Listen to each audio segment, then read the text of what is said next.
Welcome to the Nerd Party. I'm Darren Moser. I'm Philip Gilfus. I'm Daniel Prue. And this is City Alpha 3.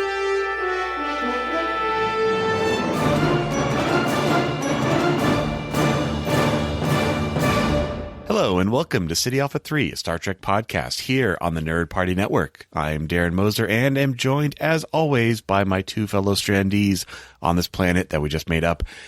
Lots of things being made up. Philip and Daniel, how has your Trek week been? Starting that alphabetized list, Daniel? Wait, no, that was last year. That was or last the year before. Yes, definitely. Not 4 years ago. No, that was definitely last year. 4 of your Earth years. You know, we talked last week quite extensively about our man Bashir, and man, what an episode! It's impactful. It's important. It's got a lot of things to say. Then we watched the next episode of Deep Space Nine, which is one that I didn't even remember, and I don't even know how it ends. Odo gets a girlfriend that's she's an Orion Syndicate agent. And, I don't remember either. That sounds like a Lower Decks episode synopsis, not a DS9 episode synopsis. And we're halfway through it, and I honestly don't even remember the beginning of it either, because it's very, very dull. It is the opposite end of the spectrum. It doesn't feel like an episode in mid season 5 of Deep Space Nine. It feels like a season 1 episode or something. But is it almost like In Theory from TNG when Data gets a girlfriend? Yeah. Well, no. She's just flirty. I guess it's not because he actually has a girlfriend. Here, she's just flirty with Odo. Tell him in the beginning of the episode. She tells him he has bedroom eyes. I remember that. Yeah. Yeah. So he's like, I could change my eyes to be whatever you want. Do you want giant anime eyes? Do you want no eyes? Now, what is in the obviously the Kira Odo will they won't they friend style thing? At what point in your watch is the Kira Odo relationship? Has he admitted? Has she? What's going on? I think. Well, I know where it is by the time you get to me, where I'm at season 6, episode 9. But go ahead, Daniel. I think Shikar's still around. I'm pretty sure. So she's technically with him. She does encourage him to pursue it, and she also kind of indicates that she also thinks he has bedroom eyes. So she flirts with him a little bit, but then tells him to go for it. So I think she's still with Shikar. I think Shikar's still alive. I don't remember him dying, but he's also kind of boring. So her boyfriend is so memorable. We can totally remember if he is alive or dead. Yeah, he's running something on Bajor, I think. But First Minister. Yeah, well, you know, the government. Yeah. Yeah, so my drop-in season 6 rewatch got through, Sacrifice of Angels, was so amazing. I actually skipped Cordially Invited just because, I mean, I'll watch it again, but I remember the story already, and I mean, our TNG friends are not invited, so I didn't really want to go in protest. Resurrection was interesting. It's the Burial shows up from the mirror universe. Very interesting because we don't actually go to the mirror universe. It's very like, you know what, guys, we're still recovering from that budget we spent in Sacrifice of Angels 2 episodes ago. So don't go anywhere. Don't do anything. Just chill. It's like 5 cast members are in this episode. It's very, very small. Is this the writer's challenge of like, no, we can make Burrell interesting? Yeah, we just have to make him an evil jerk, sort of, and give him Norb experience. But shocker, he tries to steal it. But statistical probabilities was interesting. That's the one with the other genetically engineered people, and they're like, we need to surrender because more people will die if we don't. And it's like, it just goes like, what are you talking about? So that one was good. And then, I remember what you're talking about. Yeah. They showed their math, so it's okay. They did. I mean, first right. They had they helped with the negotiations, but it was interesting. And, I think personally, I like it better than the other genetically engineered crew visit episodes, but that's a stupid thing to say. Yeah. But no, they're well acted. they get a great use of that cargo bay set, man. They're like, here, we're gonna live here. And I stopped just shy of watching The Magnificent Ferengi. I just decided to stop while I was ahead, and that's a good one. But no, I've been enjoying it, and DS9 is just so good. Not that we never said that it's not good, but it's really good, guys. What about you, Philip? What DS9 episodes have you been watching? Yeah, I've been it's good watching Star Trek. Some best episodes of Star Trek, guys. Oh, that's you were right. so jealous of what I'm watching. I had in my Facebook timeline, it popped up with the season 2 trailer, and I'm like, such hopes, such dreams. But yeah, I'm rewatching Star Trek Picard season 2. Yeah. No, I think the season's trash, but that people don't. That's fine. But yeah, I'm only on. Just finished episode 2, which episode 2 is fine. I just felt like it was a waste of time. But I mean, the episode itself is fine. That's just here's the alternate future. I'm like that matters to nothing. We're just showing it to you. Yeah, but I mean, it's fun. Star Trek people like alternate futures and crazy evil counterparts, and then we're gonna do alternate past for the rest of the. Well, yeah, that's whatever. But anyway, yeah, I won't go into it. I grant you on what you're saying about it doesn't really matter, but in a point, it doesn't matter that it doesn't matter. It's just a thought experiment, which is what we do as podcasters. So, but if you in a regular episode of Star Trek, if you go into a crazy alternate future, then you have a complete story told in that adventure. So there's a reason that you go there. You learn something from the experience, and then it's done. In something like Picard, it's like just a stopgap. It's like that's true. There's still the mystery. It doesn't go away. Wouldn't it be funny if Seven was president? Wouldn't it be funny if Picard was a bloodthirsty general? Wouldn't it be funny if we but anyway, guys, enough of that funny stuff. That was a we're moving on to dream, episode 3. So forget about episode 2. It doesn't matter. It has nothing to do with the rest of the season. It's fine. I mean, just from a budget perspective, again, episode 2, it's fine, but and it's all this intricate, the Picard skull collection. It's all very intricate, and so much work was put into it, but it's we could have spent that money somewhere. It kind of reminds me of episode 1. We don't need to spend it somewhere else because we're just going to Earth of the past. Los Angeles. That's where so much money. We blew all our money on building a stargazer that we used for an episode or half an episode, maybe an episode if you count the last one. And then Picard's murder drone. And the first 2 episodes blew the entire budget, and after that, it was what can we do in a block from now? Let's do car chases. Yeah, let's do that. Let's do a bus in the middle of the desert. Can we do that? That's probably anyway. But on better Star Trek news, I did a bunch of stuff. I got myself a little Strange New Worlds command top. I'm not usually a big TOS era uniform guy, but I decided to go ahead and do that. So I got the nice gold captain sleeves.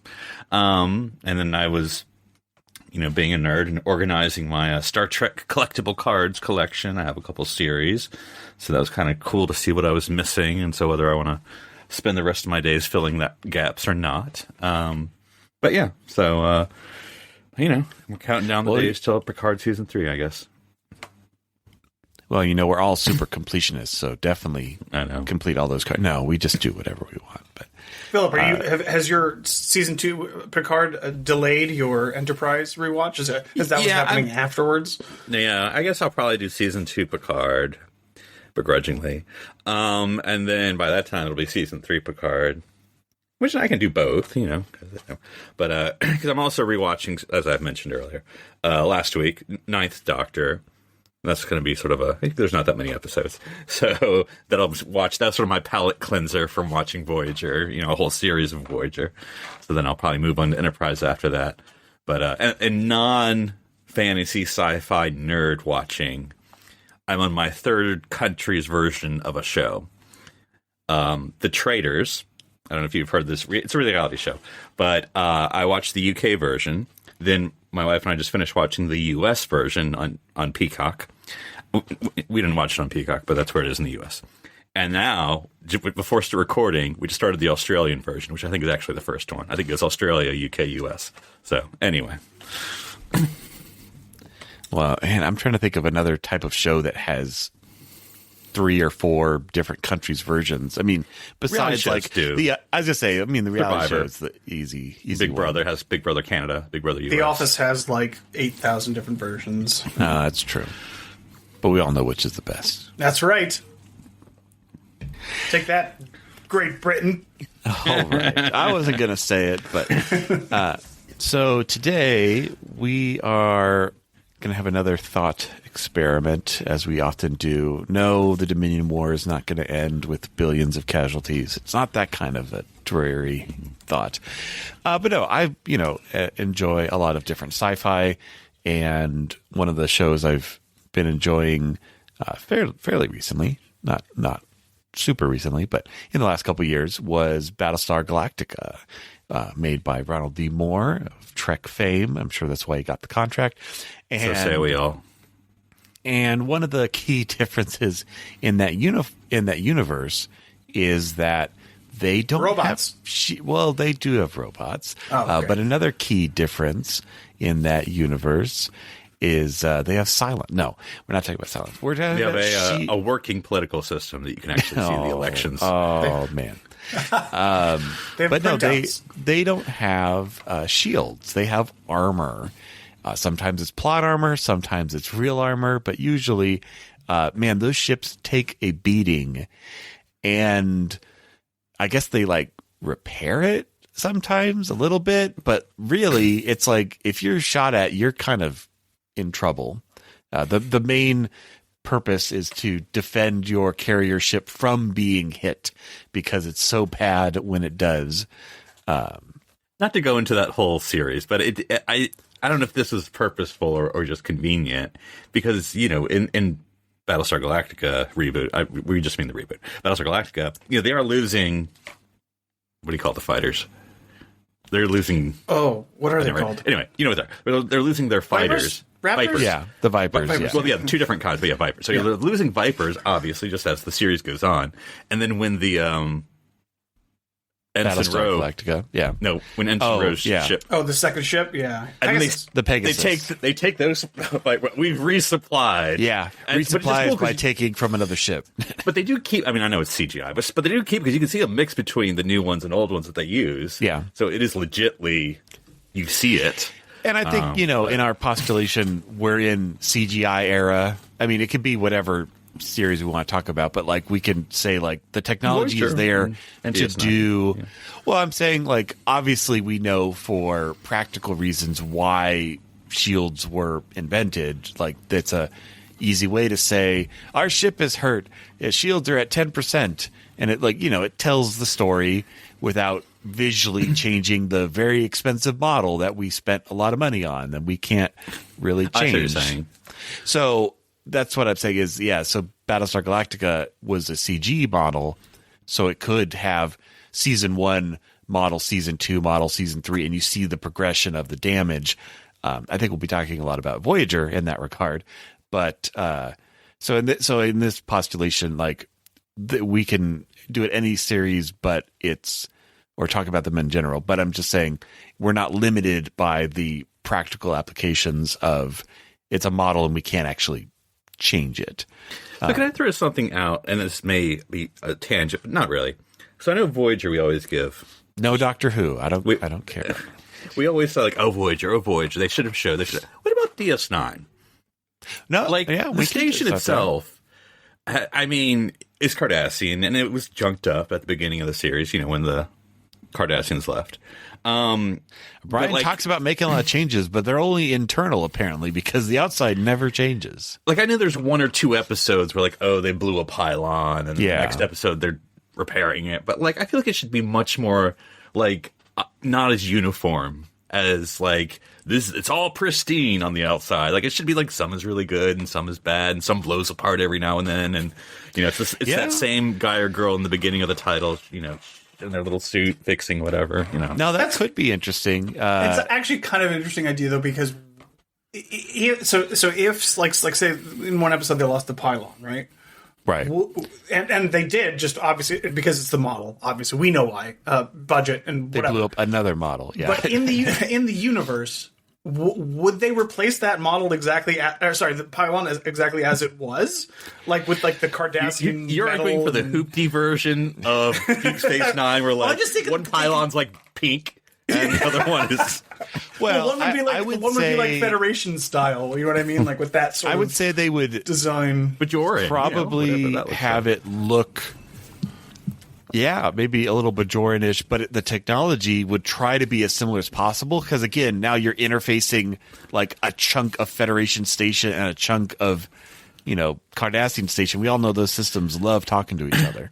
See, but that would have been funny. I mean, as much as poor O'Brien, but like he has like 3 different systems that have to talk to each other, like Bajoran, Cardassian, Federation. No, I like that idea. I mean, also in the...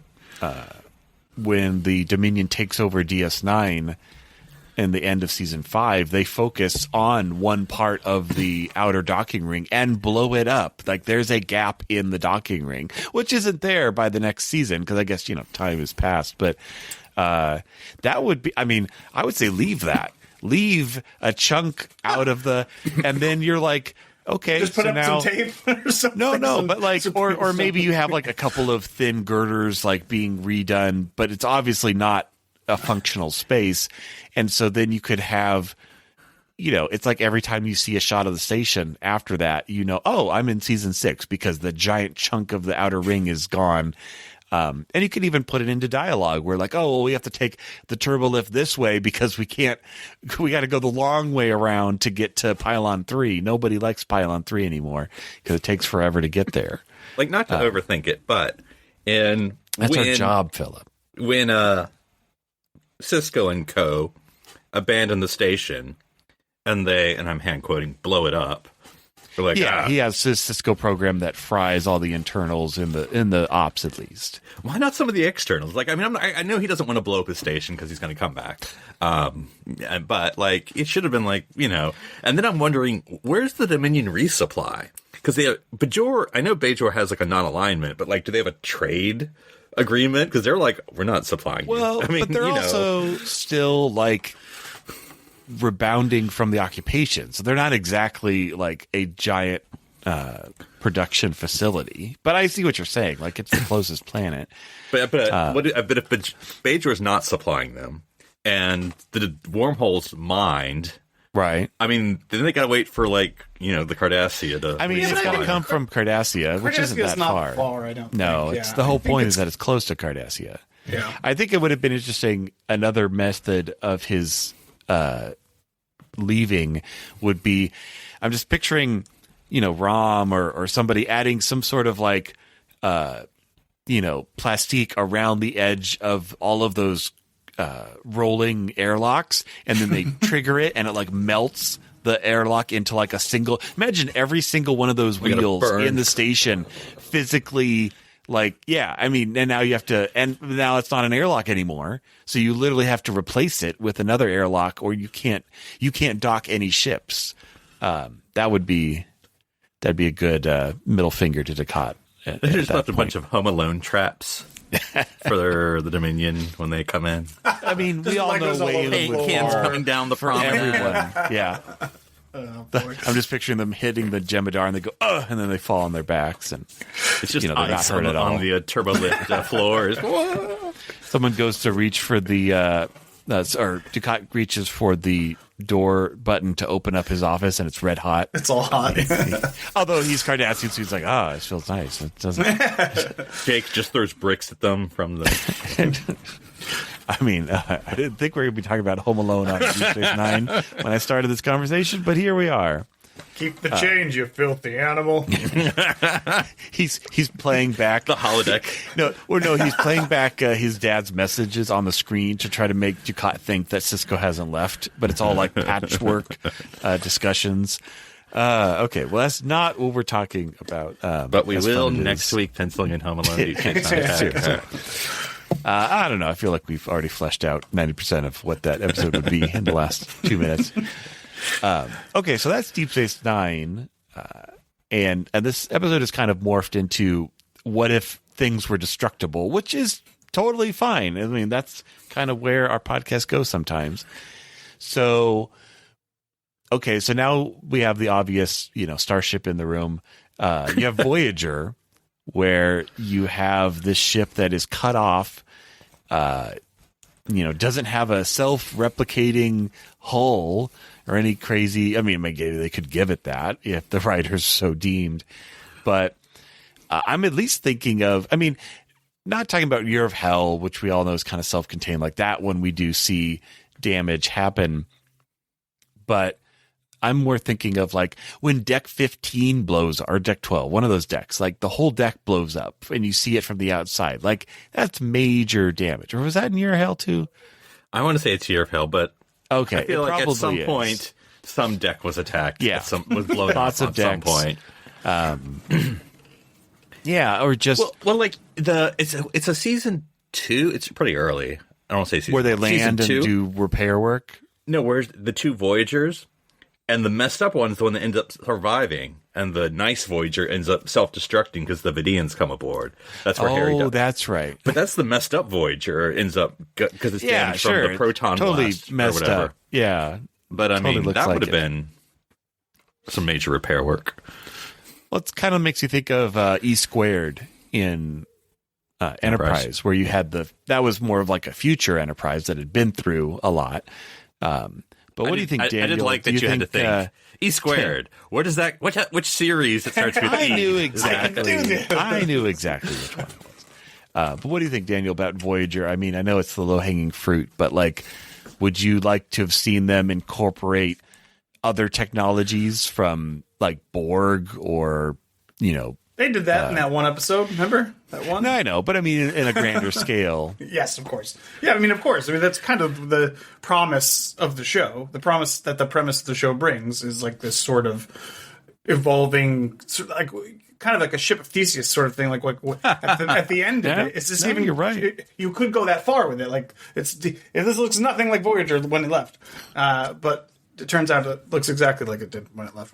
But yeah, you would want constantly like, oh, well, we shut off, we closed access to this deck.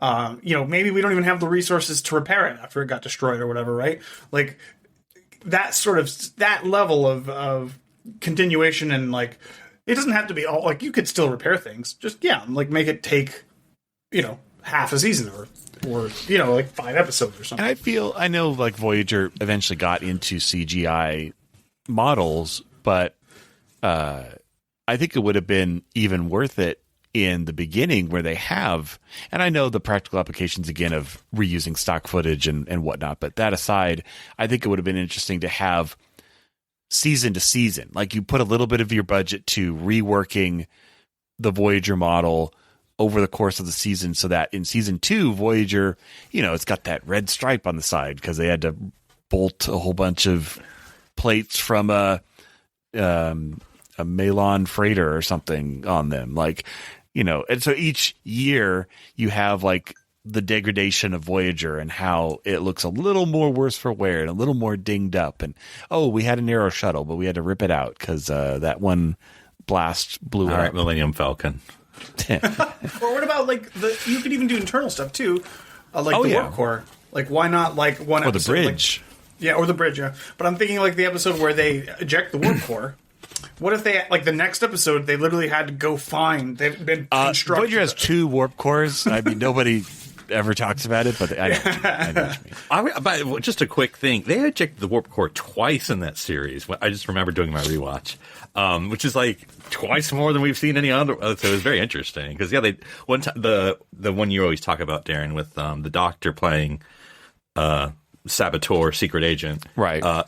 They kick it off in that one, and then there was another one, and I can't remember. I just rember it happening like for the second time, going, "Oh my gosh, we've seen it 2 times in a series." Complaining we never see it. Well, and you could have more diverse shuttles, that are like they ground a Frankenfleet together of like just any shuttle they can come across because they know like if we're losing shuttles faster than we're replacing them, we're not going to have any shuttles eventually. It does remind me of, and I blame DS9 for this first, but I get why they do it, but it's still annoying. The Defiant exploded. Next episode, here's your new Defiant. We're building another one, just like Death Star 2. Yeah, I know. But in Voyager, the Delta Flyer gets destroyed by the Borg at the end of season 6. Right. And then 2 episodes later in season 7, they're The like, Delta Flyer 2. Yeah. glad we rebuilt the Delta Flyer. I'm like, okay. I mean, like, mid-season 7, but not like Okay, 2 we know episodes if later. Ronald D. Moore was piloting Voyager that we would not have as much continuation of these things. But I'm Darren, as you're talking, I'm thinking we did have a series, kind of, without shields, and that is Enterprise. I mean, polarizing the polarity. whole, yeah. But like, what is that? I mean, No, you're right. And Enterprise does get good marks for like Minefield, which leads into the space dock episode where it gets fixed because they need that. And I know we were talking about Voyager, but in the grander scheme, if you had a world with no shields, only armor, I think you would have a lot more space docks everywhere, because you'd have your the Federation would only really maintain its presence by having repair yards in every major planet because ships would be needing it. Yeah, I mean, and I think Enterprise too. I mean, Enterprise There's a second Squared. show? Yeah. Well, no, I'm just thinking because again, I'm that series. I don't want to beat up on it. It had such a hard time, poor little kid. But like that almost really should have been, and I know in some fantasy world it would have been, but like you could see season to season because they were upgrading it. Now theoretically they did upgrade it, but we just because when they add the new phasers or when they add photon torpedoes in season 2, like. Maybe those upgrades are really things they should have had before they left space dock. But yes, I mean, you should appreciably see because again, if it's CGI, why does it matter? I mean, I know it's work still involved. I'm not saying it isn't, but like something about the torpedo part changes. Right. I mean, I know eventually in Drug Drexler's fantasy world, you would have seen the refit that looks like right, and we would have seen that in the next season. Yeah, no, I think you could have, or even. Again, even in the titular space dock episode where it gets repaired, I think that chunk should look different. It should be made of different materials. Like even if it's like the fact that it magically repaired it to look exactly like it was. Like really, alien technology. I want to see the part where like the magic star dock or space dock is repairing, and Archer's on the shuttle doing an inspection like. That's like gray number 5, not gray number 8. Let's go back and argue with it. Like, no, he's got his tester's color sheet that he's looking at and checking. It's like I don't know. I'm sure the technology has improved, but just the old days going to like Home Depot or whatever and Lowe's, they'd shake it up and you're like, nah, is it going to dry that way? Is it? Let's go next to a Type 2 star. I think it's the Type 1 star we're next to that's changing the hue of this gray. No, I think it should have looked not like, garish, but it should have had an alien look to it just in that little chunk. And I think that would have been interesting because then it's like a mark. It's a scar on the ship from its battle with the minefield. Now, in obviously whatever series you want to say this is, but in a world of no shields, do we still have force fields for like during hull breaches? Or do we have, I would say do we have more internally or blast doors. Yeah, I would say. I mean, I'm fine keeping internal force fields. It's more like on a ship level. Like we just don't have the technology to generate that kind of a field around the ship, so it just has to take its beatings and get better. And to get deep into the nerddom, because especially TOS, which invented everything. But even as we go throughout all the franchise. Shields and deflectors, same, different. No, like they're deflectors different. at full. I mean, they use them interchangeably, but they are different. Yeah. Deflectors are like when a ship is traveling and they are deflecting particles of space matter from colliding with the ship. Shields are in combat. So I guess what's the and again, it's all made up, but like what's the science in other properties? Like, how are they able to go to light speed and not? Again, I mean, man, you're really making me pull out a new technical manual for this universe I created.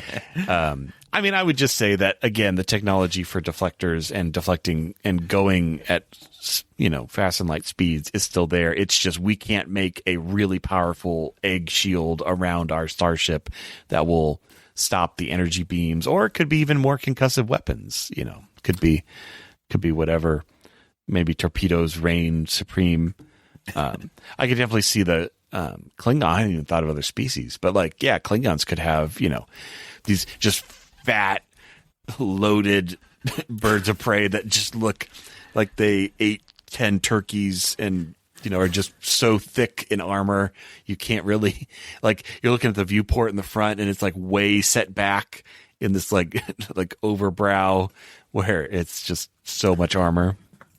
In that world, the Borg have the best designed ships then, because they're just keep everything here and get that. Everything is everywhere, and it's all. I mean, you can't really get to anything because you would think you would. I mean, even with shields, what do they say? We could destroy 80% of this cube and it would still function. We're dang. Man, the Borg were scary once upon a time. Yeah, I know. I'm just saying. It's funny you say that because I know that's from Q Who, or probably it's one of the early days, maybe best of both worlds. But by Voyager, they're blowing up spheres left and right. We just need magic torpedoes. Boom, boom. But I think the Borg sphere is going to come out of that little hole. If we shoot into that hole when the sphere comes out, we can. Death Star this puppy and blow it up. I don't know. So you see the Delta Flyer doing a run at the Borg cube. It's big enough. I can see the curvature. I mean, I can see the sharpness of the corners from here. We're so close. I think Borg is the ultimate 5th grade science experiment of how to protect the egg by throwing it off of whatever. Yeah. So it's how do you just keep building a cube of metal around the core? And they're okay, if we have to repair our ships, how can we do it the most efficiently? Well, we just have no aesthetic design, and we literally build a cube. And what about the aerodynamics? And that's the guy throwing out the we're window. In space. It doesn't matter. And if we're going to land on a planet, the ecological devastation of a thing that mass coming in for landing is going to do our job for us. But enough about Picard season 1. Yes. It also made me think about how this whole design thing.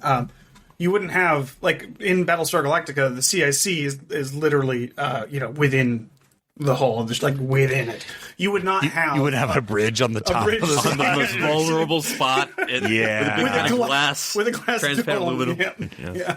You wouldn't have that. It's not the greatest. I think actually the Enterprise D did have a secondary bridge that was in the very middle of the saucer that they never used, but it was there. The battle bridge technically is in the middle of the saucer. But once you take the hat off, then it's on the top. Yeah, true. It's on the top again. No, but I think there is one that's a backup. Is there? There's a backup. There's a tertiary bridge? What? Tertiary. Just like Voyager's 2 warp cores. Nobody talks about it. Listen, can I pull up that virtual Enterprise D and I can find this? Oh yeah, the bridge tour. Click. It's just give me 20 minutes to walk there, but I'm just looking for the. Yeah, I am thinking about Starship design. I thought there was, but maybe I can't see it. Fever dream. Yeah, the way that the Starfleet designs their ships would be kind of terrible. I mean, you could cut off the cells. There's a plane and a duck. But no secondary bridge that I could see. I thought there was, but because again, I'm thinking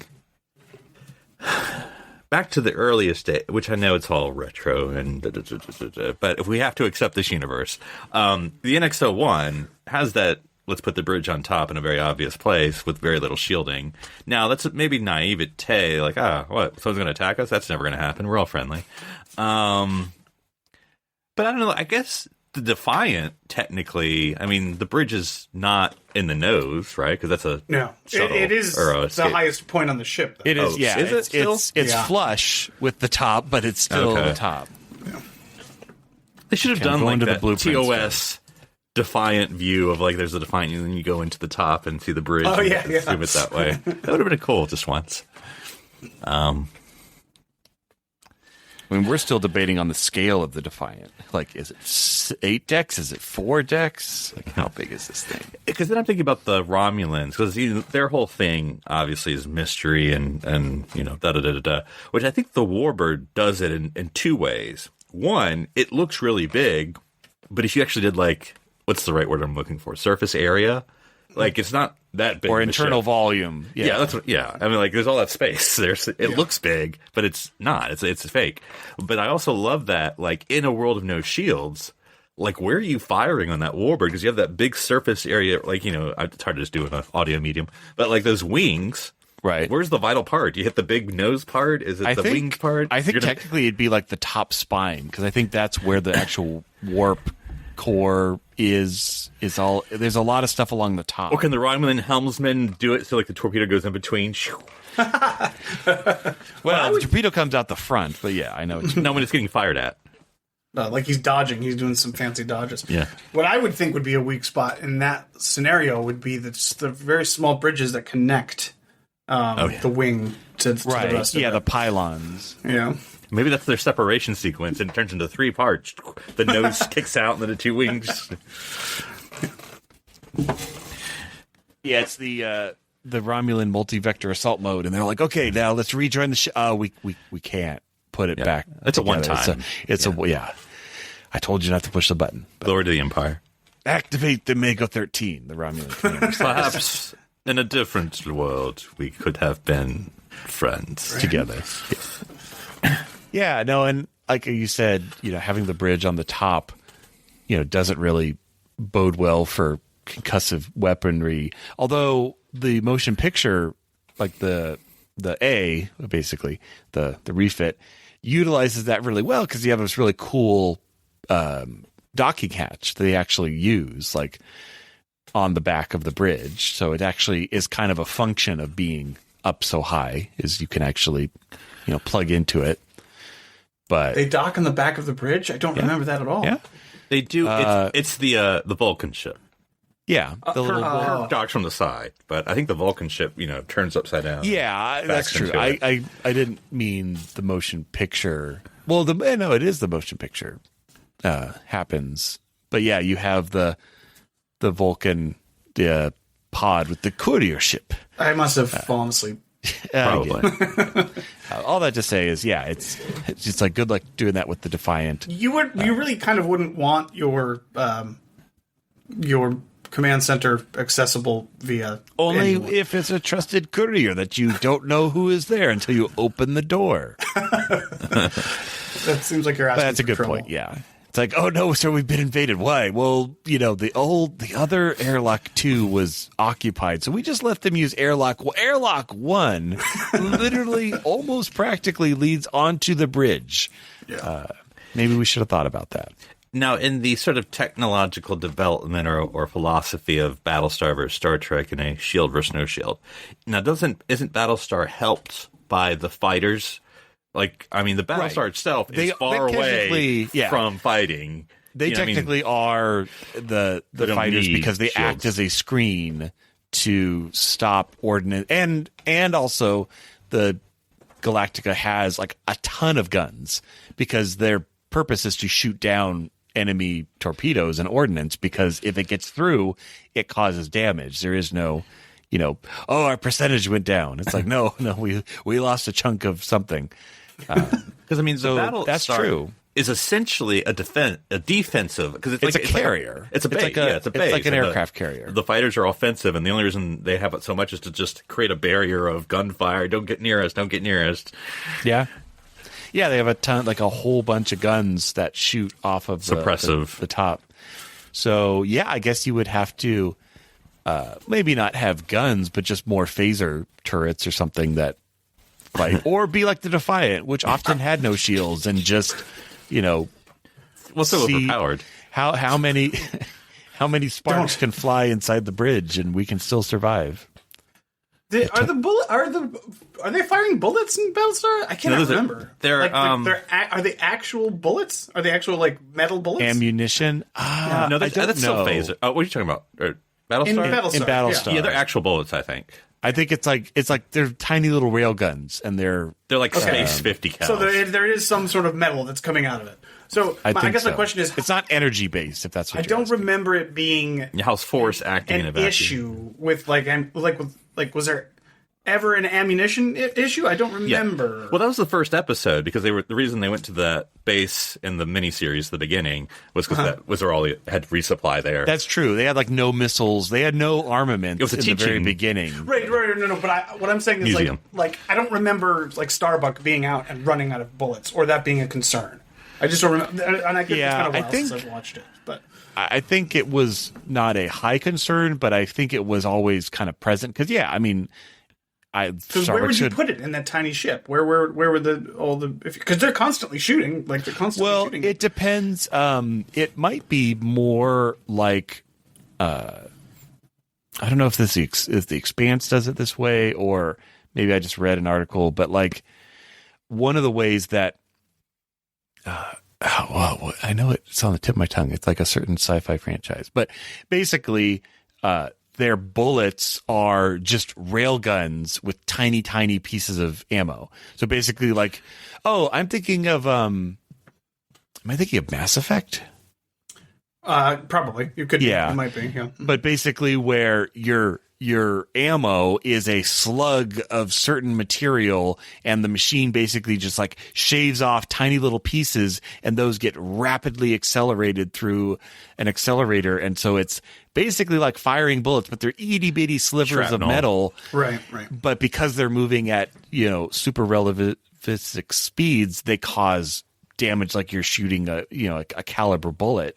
So faster the force, the more it's approaching a state of energy almost.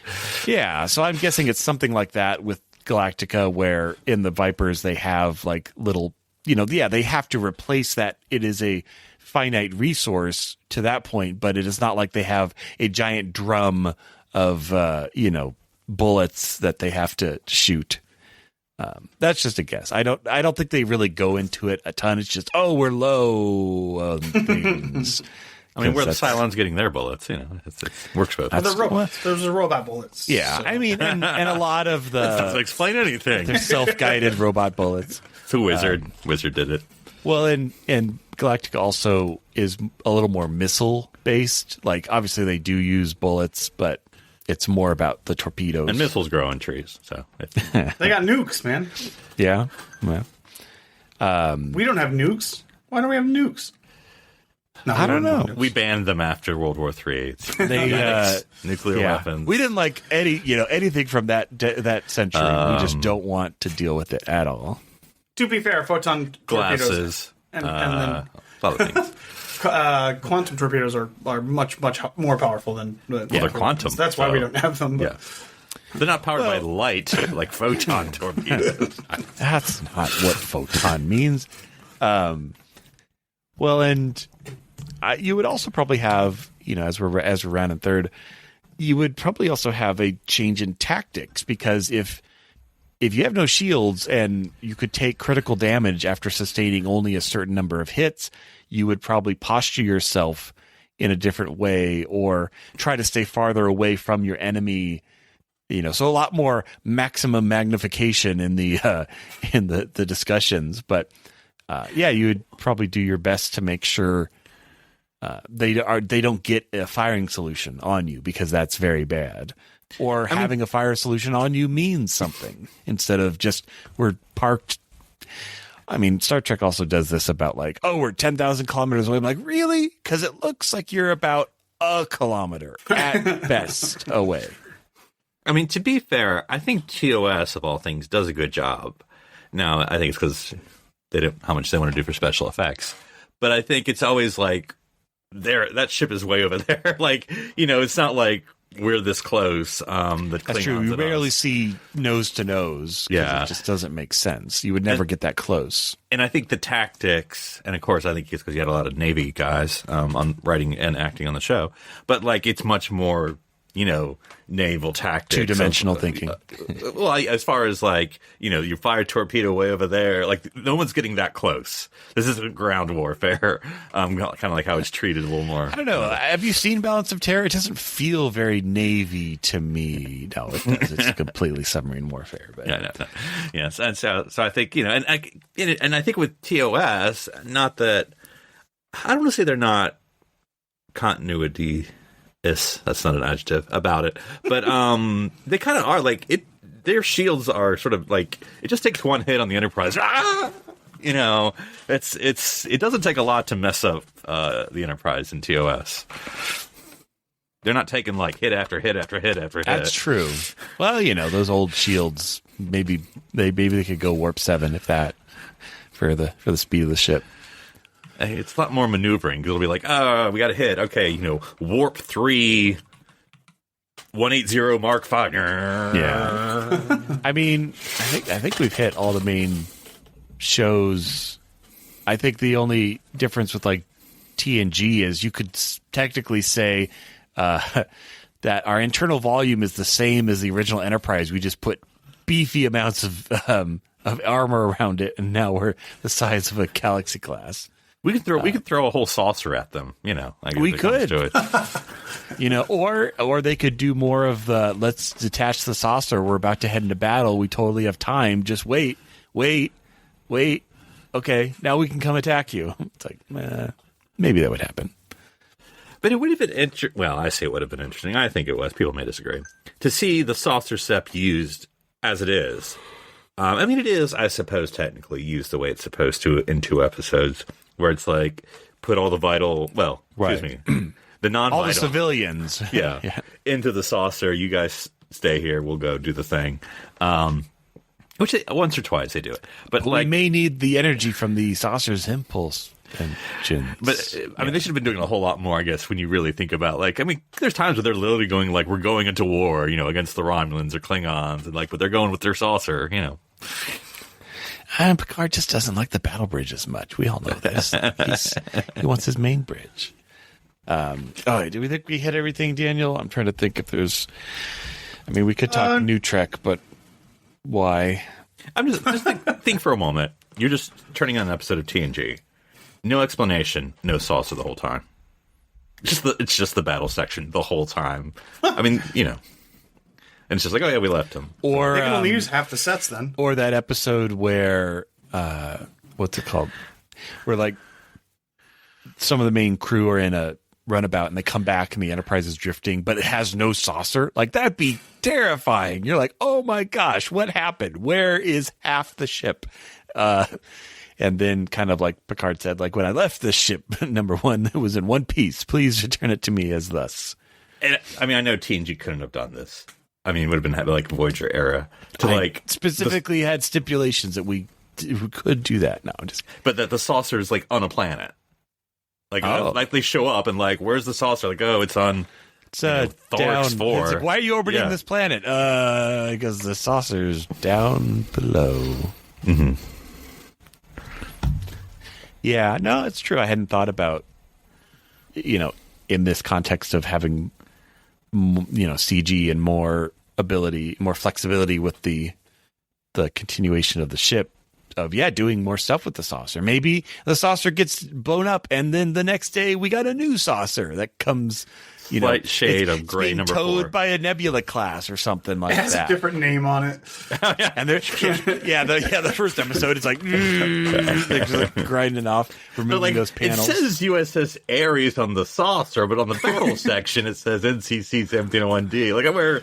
We're working on it. We're getting it done. I wonder if they are interchangeable. Yeah, they're trying to connect, and they're like, oh, okay, we got to move that docking latch 3 meters that way, and it's not, and it's kind of half hanging on. We're like, okay, well, this isn't working. They get stopped by the space police, your tag does not match your registration. The turbolift cars get to the separation plane. They have to get off and get on other turbolift cars because they're square. instead of cylinders. Oh, no, and then we didn't even those check. Oh, and those no. it's like, you brought a square type saucer. There's like an inch gap when you're walking between decks, and you're like, It's like a cut-tunk. Should we get a new one? Just hit it real hard. It'll be fine. It'll be fine. So there's a new like vestibule in the neck where you have to like transfer between the turbolift systems. It's like rail systems in America, where you have like the European rail and the different standards, where it's like, well, that's as far as our train can go because all the track after here is different. Posters on metric and the battle sections. Yep. Yeah.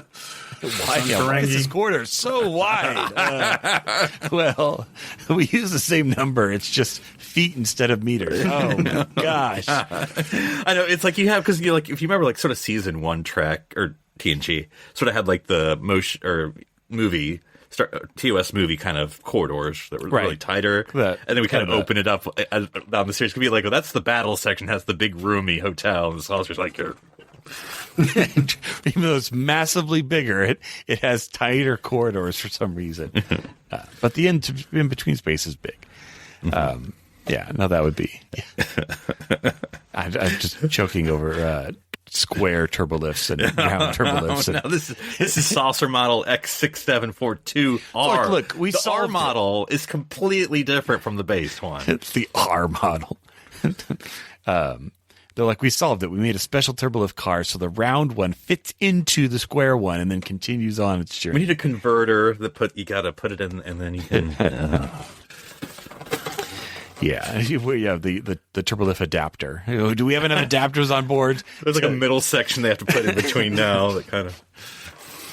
Okay, so yes, interchangeable saucers. Maybe it's not a thing. Maybe it's not a good idea. Or you could have like a battle saucer, where it's like, we're going into war. Yeah, no. It's a triangle. It's pointed. Like, oh, there you go. Like a dagger. It's got a big blade at the end. A blade, yeah. Well, because then, why not? Because you could leave all the families and science and all that stuff behind and plug in your battle attachment, and then. Now it's turning into a Megazord, but this is very battle bots, all right? Which I'm going to use for depends which enemy I'm fighting. It goes to a space dock, and there's like a rotating carousel of saucers. Like, what do I need today? Well, this is the first contact saucer, which is this weird torus shape. I don't know why. This is welcome on top, or it's like Discovery and has like the gaps, in the saucer. And they're like, why? I don't know. There's bridges. We need bridges in our spacecraft. And then the Enterprise on one mission could be like, there's another ship that's destroyed and the saucer escaped. So then they have to, they leave the Enterprise saucer and take the other ship's saucer. So they're wearing a different hat for another episode. Just send a baby Nebula that hasn't grown its saucer yet. It'll come over and plug in. That's how spaceships are made, born. No, it's not. No, there's a New Vortiman City. Yeah. This saucer has been infected by an artificial intelligence. Just leave it. Just detach. Everyone grab your precious mementos before we separate. Starships are like snails, once they've outlived their saucer. Or they get the new saucer and the decking system is just slightly different. So it's like 12 forward is Guinan's bar instead of 10 forward. I don't know why there's 2 more decks. Or they just misnumbered it. There's like 2 deck 14s. There's the saucer deck 14. No deck 13 because 14. It's bad luck in the 24th century, all right, I don't know exactly what we were talking about when we spiraled into interchangeable saucers. But if someone wanted to talk to you, Philip, about the battle triangular saucer, can you even call it a saucer if it's not round? That's true. Where would they find you? They can find me at NC Public Servant. And Daniel, if someone wanted to talk to you about how much DS9 would be damaged and maybe its Art Nouveau method when it got reconstructed, where would they find you? They can find me at One Up Dan. That is the number 1, not the word. And if someone wanted to talk to me about Enterprise, because, I'll watch it again at some point, they can go to drsci-fi.com, DRSCIFI. Well, I'm Darren Moser. I'm Philip Gilfus. I'm Daniel Brew. Stranded here on City Alpha 3.